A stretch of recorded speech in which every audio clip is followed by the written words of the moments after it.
Leaders lens with Raj. How typical South Indian parents are. Calcutta is pretty popular for many things. Those days in Kolkata to here in Sacramento, California. Life is very interesting teacher. Was it because of the grades or was it because of the crushes they have? Your education, your knowledge, it never leaves you. And we all have heard cases about Harshad Mehta and all those, right? Where, everyone wanted to be a chartered accountant. Why do you think that you have the quality of perseverance? A real to binary, a real to logical. What's your transition? I hated programming. So I used to force myself to code. I wanted to be a cop. Click a button, things can happen, your AI agents can do a lot of great things. I wish it was there 25 years ago. The way you do it is going to change. How the government is taking into considerations, adapting to the AI and implementing AI. Why can't government operate like Apple or Amazon? As a leader, you always have to put people first. For us, Indians, cricket is a religion. It is in our blood. Welcome to Leaders Lens with Raj. Do you want to be a leader or are you passionate to be a leader? Who's your inspiring leader? Let's get to know the leader's journey in this episode, Leaders Lens with Raj. Leadership is not about a title. It's not a power. It is about the empowerment that you create. It is about the visibility and it is about the perception, how you look at the different things. In this episode, I'm happy and I'm very privileged and I'm honored to introduce Amar Hariharan with you all. He is a very well-known community leader in Greater Sacramento region. Born in India, brought up in India and US, has his wings spread across. Let's learn his journey in this episode. I would welcome Mr. Amar Hariharan to Leaders Lens with Raj. Hi Amar, welcome to the show. Thank you, Raj, for having me in this Leaders Lens podcast. I'm incredibly honored and grateful for this opportunity that you got me here. What's your journey is all about? Where it started, where are you now? How all it happened? I would like to go back to my very humble beginnings back in India. I was born and brought up in Calcutta, now Kolkata, in West Bengal, India. My schooling, initial education, everything happened in Kolkata. I spent my 30 years in Kolkata, and that city is called the City of Joy, right? It has a lot to offer. What the city teaches you is humility, content with what you have. It teaches you to be happy. I hail from the southern part of India. Growing up in Calcutta, it was already multicultural environment for me. We used to speak a different language at home. But then with friends and extended family, we used to talk in either Hindi or Bengali. And that gives a very unique perspective in life. So you are already trying to balance, different cultures in your mind and in your language. I was a very difficult child. I was not the best of students in school. I was a backbencher. Knowing how typical South Indian parents are, there was a lot of pressure for me to do well in school, which I never did. So my parents always used to have these severe heartburns about my grades in school and how I did. And they had almost like written me off as a, okay, nothing is going to happen for this guy. I mean, if he gets a decent job and, settles well in life is all they were looking forward. But then there were a lot of other influencers in my life who kind of guided me to where I am today. So yeah, it has been an interesting long journey from those days in Kolkata to here in Sacramento, California. That's a great journey, right? Calcutta is pretty popular for many things. And if I just ask you, what was the best thing that you remember in your school days? It is my friends who I still remember. And we still have, because of the advent of technology, we now have WhatsApp groups and all that where we reconnected after almost like 35 years. Life is very interesting teacher. What I have learned through my parents and through my teachers and others who I have looked at, life is a great leveler. Sometimes we put so much pressure on our kids to do well in school, to go into Ivy Leagues. I somehow always feel that we overdo things. what we learn in school is very different from what life actually teaches you. I'm not saying that don't do well in school. Yeah, you have to do well in school. But what is more important, what experiences you gain from your environment, from your friends, from your relationships, and how you learn and grow yourself. That is what shapes who you are as a person. That is what is going to make you successful in life. You said about very good things, right? About the schooling and grading. You're saying something about, your parents were getting hormones. Was it because of the grades or was it because of the crushes they had? So, in our culture, we always lay more emphasis on learning than material possessions. I still remember my parents imbibing this in me is that material things, they come and go. Money will come and go, positions will come and go, people will come and go in your life. But a thing that always sticks with you is your education, your knowledge. It never leaves you. That is something that stuck to me. For me, some of the basic tenet that I live by is what you learn from your experiences, from your everyday life. So that is what education is for me. Now, as far as my crushes go, I grew up amongst six aunts and one uncle, and they used to live very close to where I grew up. So, my youngest aunt is just like 2 years older than me. So, having lived in a household full of women, I was very comfortable with women. I have always studied in a co-ed school. And one of the great things that my school did during my primary school days is they made one boy and one girl sit in a bench. So that gives you, it forced you to speak to women, to respect women. So it broadens your perspective. The way you interact with people totally changes. So that gave me the confidence to just talk to people in general. It gave me some unique perspectives. Like I said, I grew up amongst women.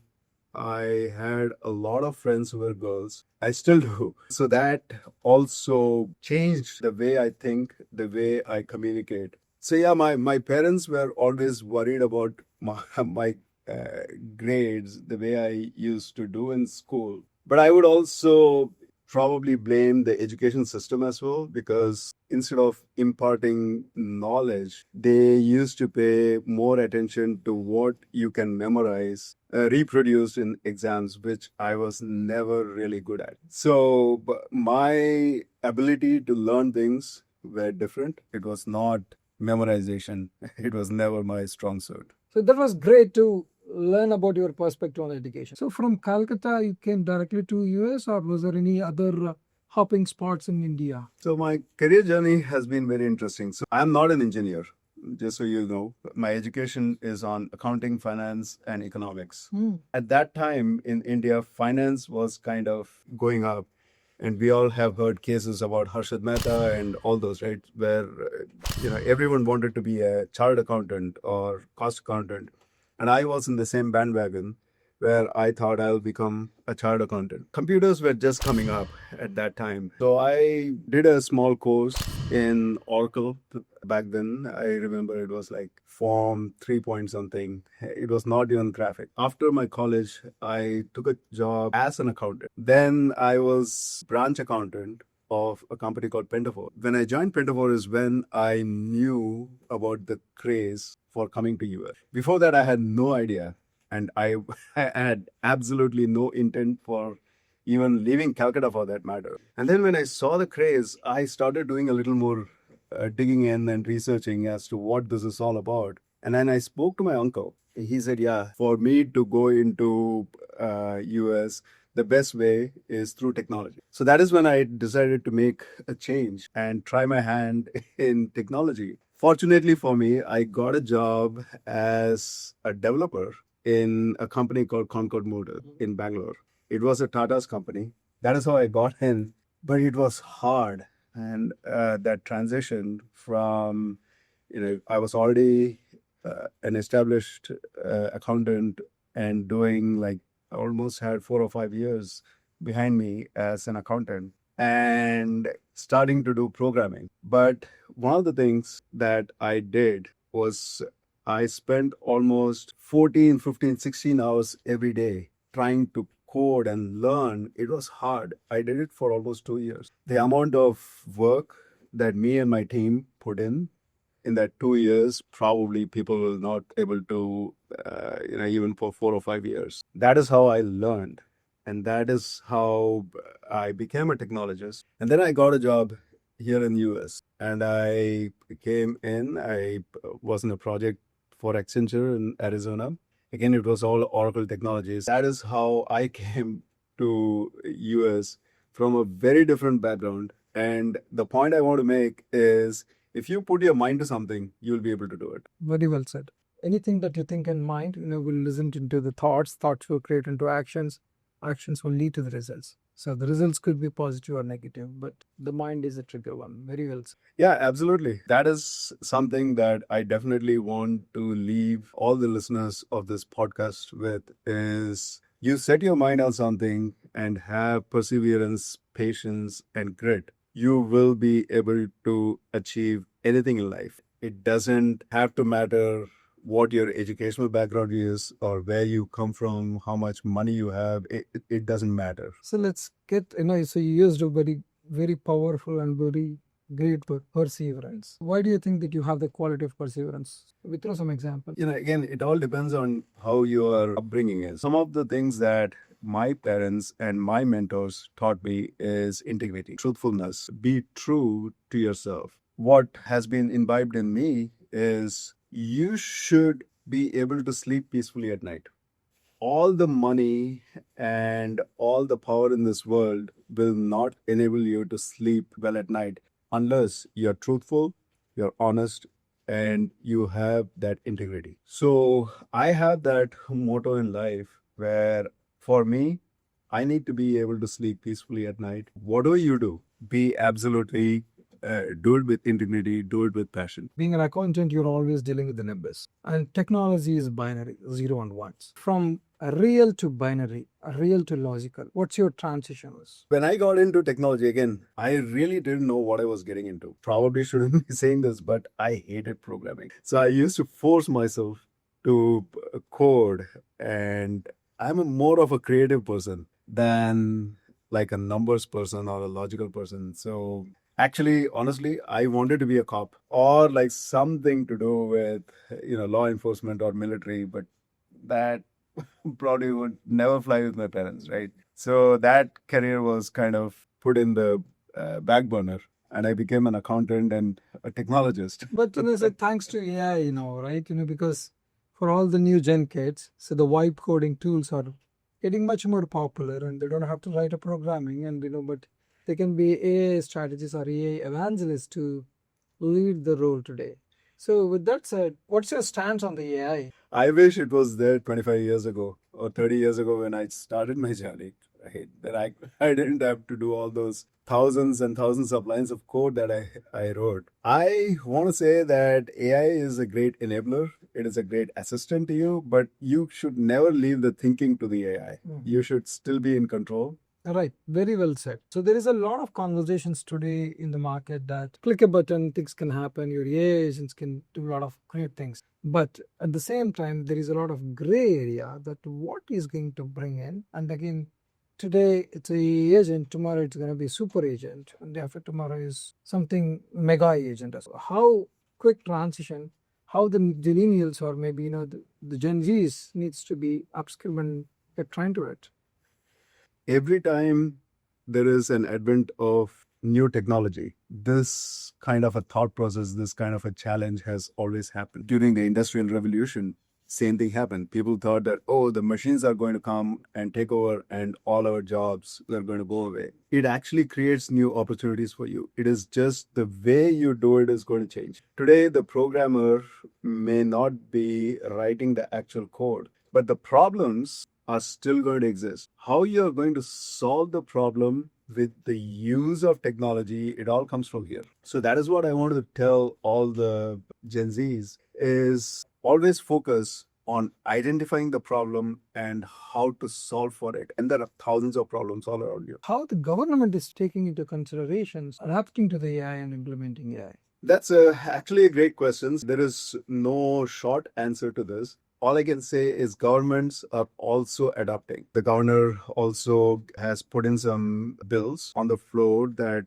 got approved last year where the adoption of AI is not if, it is when. Already adopting various tools and methodologies and incorporating AI into everything that we do in the government. It has to be calculated because we are for the people and by the people. So whatever we do, we cannot do similar to what people do in the private industry. We are answerable to everyone, not just a few shareholders. But there is a myth that governments would take longer cycles to have an approval process and the implementation.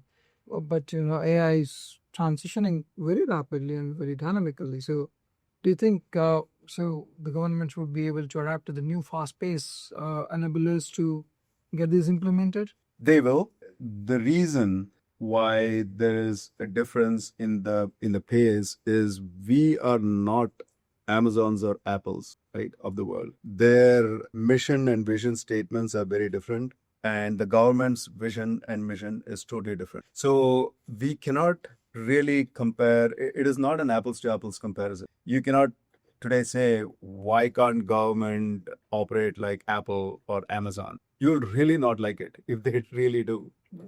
We are adapting. We are listening to people. But there is a method to this madness. You will see in the near future a lot more adoption to these modern technologies, modern infrastructure. So looking at the leader's lens perspective, right? As being a leader, both on the technology and the community side, what is your 2 points that you want to give it to Genius? As a leader, you always have to put people first. Mm-hmm.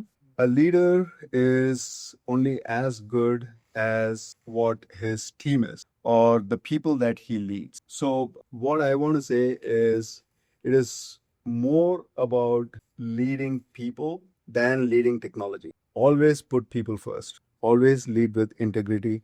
Always lead with intent. Very well said. I know you play cricket. I know you represent a team and play bigger roles in the cricket academy also, right? For us, Indians, cricket is a religion. It is in our blood. We live it. One of the things that when I came to this country, I used to play for the Arizona League. Oh, Then when I came to Sacramento, I used to play for Sacramento League. But then I got into a traveling job. I was with Accenture for a long time. But now, after almost 15 years, I've gotten back into cricket. One of my friends, he asked me, why don't you come and play for the US Masters over 50s wow. team? That takes a lot of commitment. My fitness was not as good. My body is falling apart now. I'm not, as young. But then I put in the time and effort and I started playing for the US Masters. So cricket actually teaches you a lot. It teaches you teamwork. Yep. You're only as good as your weakest teammate. So, and it also teaches you strategy. I got a lot to learn. So when there is a match between India and USA, whom do you support? Yesterday, there was a funny comment that I saw. It is a match between green card holders and ration card holders, right? So even though my heart is still with India, but this country, US, has given me so much. It has given me this life that I have today. So I would always have this soft corners toward the US cricket team, and I want to see them flourish and grow in stature, just like how India has. So, they're doing phenomenal job. So yeah, T20 is anybody's game. Once you get into the longer formats of the game is when, like what I was talking about, the strategy, it comes into play, right? If it is 50 hours or 5-day games, truly tests perseverance, your grit, your stamina, and your strategy. But T20 is like baseball. Anybody can win. Right? It's a short game, but yes, Right. but it has a lot of market today. Yep. You have a lot of passion towards photography, music, a lot of the arts also, right? Tell us something about your passion and how are you still doing it? Like I said in one of my earlier answers, I'm a very creative person. And that comes from my parents. My dad is a musician. He was a professor of music. He used to teach masters in Carnatic music, and he's a flutist. He is arguably the oldest living flutist in the world today. He is 93 years old, and he still gives concerts, and he is still recording flute. So that is where I get the musical bug in me. My brother, he plays the violin. Since, like I said, I was not a great student, so my parents always used to put more focus on my studies and less focus on other things, but keep listening to music and you grow up in that environment. Naturally, it comes to you. Born in Calcutta, came to US, you're playing cricket, you're doing a music band, playing a very significant role in our department agencies. I mean, State of California and a department agency. What is your definition of success here? For me, success is in getting satisfaction in what you do. For anyone to be working for a government agency, it takes a different kind of personality because, like we all know, we don't get paid enough, right? In the government agencies. For us, passion to serve people is what drives every government employee. We measure success by not monetary benefits. Measure success by the value that we create for the people we serve, for the people of California. That is how I measure success. And as far as other passions of mine go, like I said, I am very comfortable around people. I took up photography as one of my hobbies, which I hung up that boot, but I used to be known in the Sacramento area for my portraits. And I remember it. But it was back in 2013. I took my first portrait back in 2013 in one of the non-profit organizations, Ugadi event. I still remember. One of the funny things that some folks used to tell me, and I used to go to all these functions, right? I was also very like straightforward, and I used to not, beat around the bush. So when I used to take pictures, and I used to go into these parties where it was just women, and I am the only man taking all these pictures, right?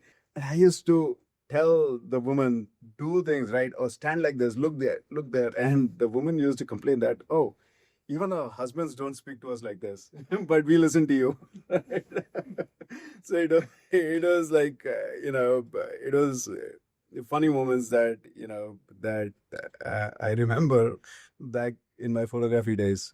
So, That's good. That's so. One another thing that you touched upon, for playing for US Masters, fitness is a key. So I know when the Aura ring got released, I remember the conversation that we had back in our I still days. have it. Yeah. So still managing that seems to be really impressive.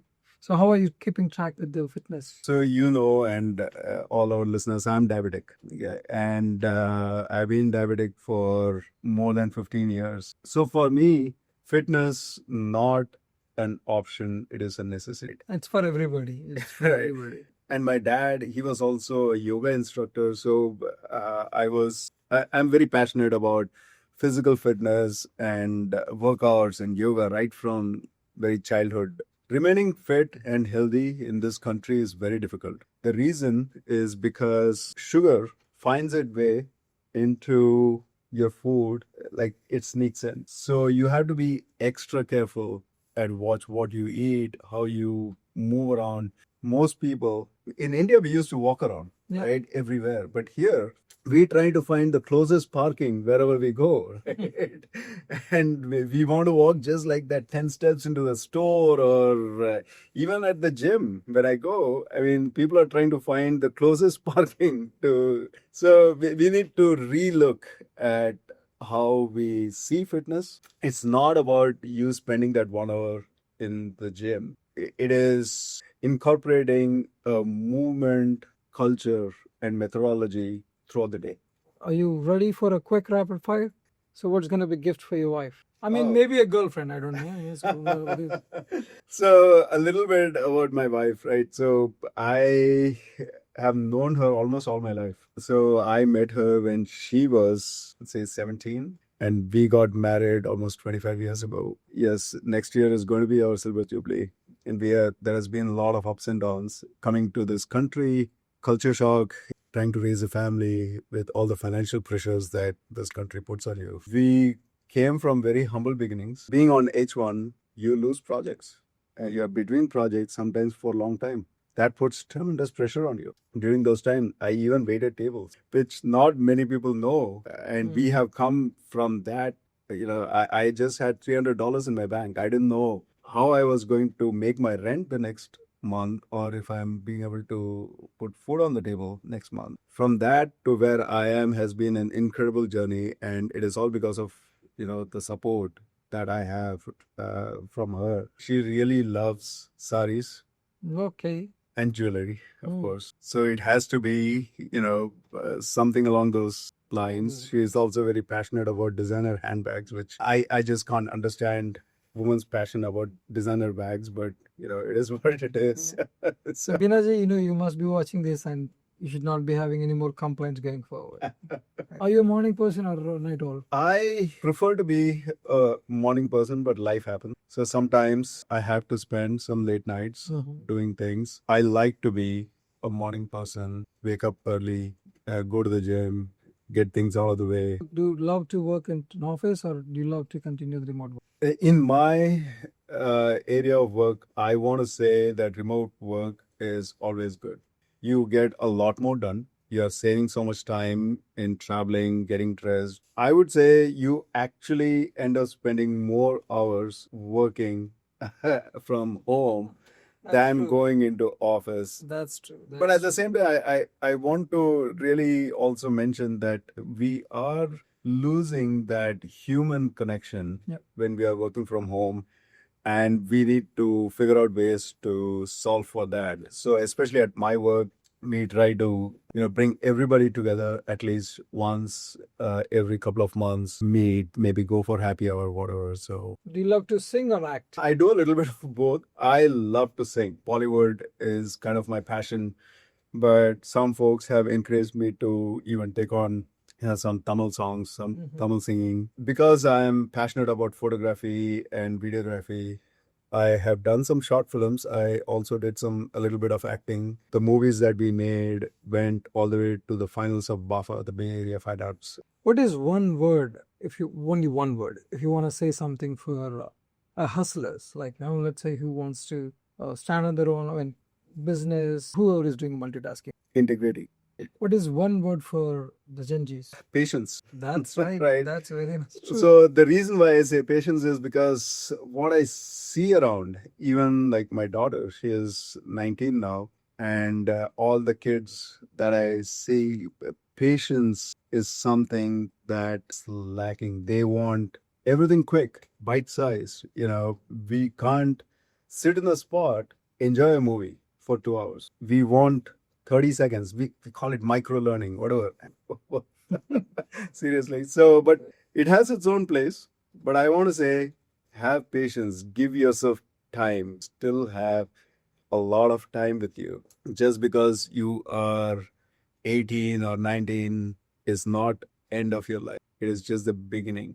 You still have a long way to go. Name a movie that you love to watch again and again. There are few that come to mind, but there is this movie called My Cousin Vinny, a movie that I have probably watched maybe 30 times. I almost have everything, all the dialogues and everything memorized. It is a very, very funny movie. So that is something that, if people have not watched it, maybe people should. Name a book that you would love to read again and again. Okay, there are a couple of books actually. One is The Art of War, and this is a book that teaches you a lot about life. The other book is called Freakonomics. I don't know if you have heard of this book. There is data all around you. It is just how you look at it can actually change your perspectives and things, everything that you do. And the book is also very funny, the way they go about it. And it talks about a Telugu guy actually in one of the chapters where he infiltrates a Chicago drug gang. Oh. And he wrote a whole thesis and he compares the gang's operations with the corporate world. Tell me a scenario or maybe a story of your life where your leadership has been skills, or maybe some of the skills that help you to push to this level? I want to say that life has been a great teacher for me. Like I said, even after coming to this country, I was at a point where I had just a few $100s in my bank, right? But I never gave up because my company at that time was saying, "Oh, if you want, you go back to India." That was not an option for. So I did things that most people would not even think about doing, like waiting tables and cleaning up tables at restaurants. But I did it, and I want to say that no job is too low for anyone. You got to do what you got to do to survive, to come up in life. Life will throw opportunities at you. Absolutely. Challenges are opportunities in disguise. Every kick that you get is a kick forward. That is how you always need to look at things. Learn from your mistakes, make sure you don't repeat them, and always keep persevering, keep moving forward. That is how I want to leave your viewers with.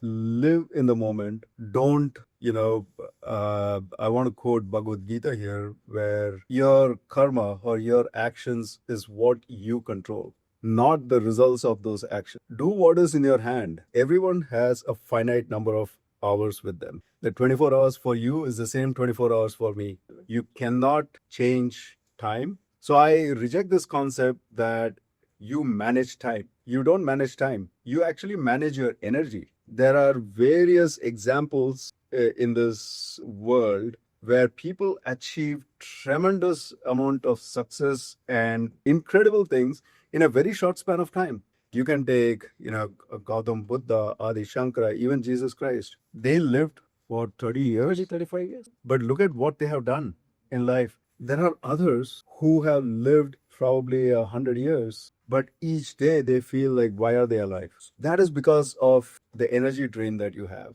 You can only manage energy. So what if you manage your energies adequately? You can achieve great things in the same 24 hours that somebody else may just languish away. In Telugu, Shiva is God, right? I mean, Shiva is a god. For the dead body is called Shava. So there is only one E is different. That E is energy. So if you have energy to move forward, you are Shivam.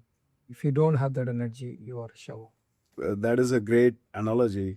No one's life or no one's journey cannot be completed in 1 hour. So we try to bring a lot of good pointers to viewers in this episode. We look forward to explore more from leaders in this series. Thank you very much, Amar, for your time, and I hope you enjoyed this conversation.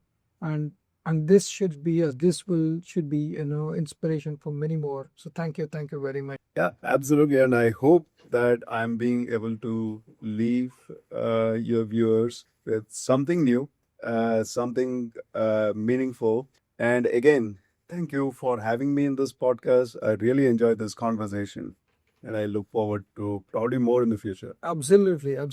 Thank you very much for sharing your journey and your story, the key enablements and your lens and your perspectives of some of the key important aspects. Thank you very much.